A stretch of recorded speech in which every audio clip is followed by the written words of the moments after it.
Good morning, everybody. So today is actually the very first Monday morning of 2015, which, for those of you guys who don't know, is not only a year of the green wooden sheep, it's the year that Stuart Maui decided to get good at video blogging. So this is by no means a very good video blog, but I promised myself I was going to make 52 of these things, and gosh darn it, we're going to make it happen. Right now, all I have is an iPhone 4, stack of books, and a white wall, though. So, you don't have to be great to get started, but you do have to get started to be great, and that's what you're looking at right now. I look forward to seeing where these go in the future.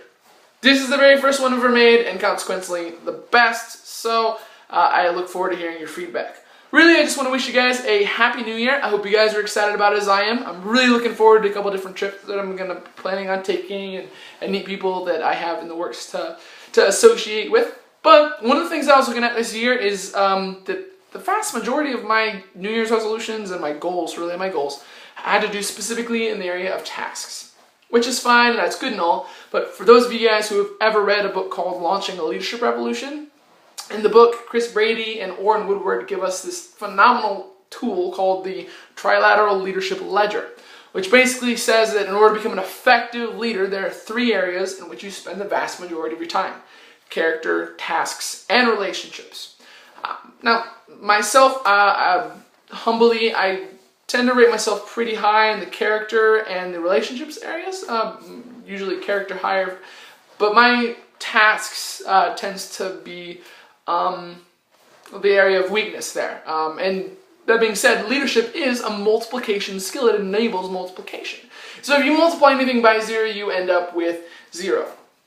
The only reason why I mention this, and the reason why this is the topic of my very first blog, is because I know plenty of man who is a phenomenal accomplisher, who has the great leadership potential and could be phenomenal mentors, but they lack in the area of either relationships or character, and therefore have a very low effective leadership level. And so what I just encourage you to do this year before it gets too far in is to take another look at your New Year's resolutions, take a look at your goals, make sure they're very holistic, and adjust accordingly. I do want to end, though, with a quote. It's actually a poem by a man named Dale Windrow called The Man in the Glass. And it says, "When you get what you want in your struggle for self, and the world makes you king for a day, then just go to the mirror and look at yourself. See what that man has to say. For it's not your father, your mother, or bride whose judgment upon you must pass, but the fellow whose verdict counts the most in your life is the man looking back from the glass." Some people may say you're a square-shooting chum, and they'll call you a wonderful guy, but the man in the glass says you're only a bum if you can't look him straight in the eye. He's the one to please. Never mind the rest. He's with you clear up to the end. And you've passed your most difficult and dangerous test if the man in the glass is your friend.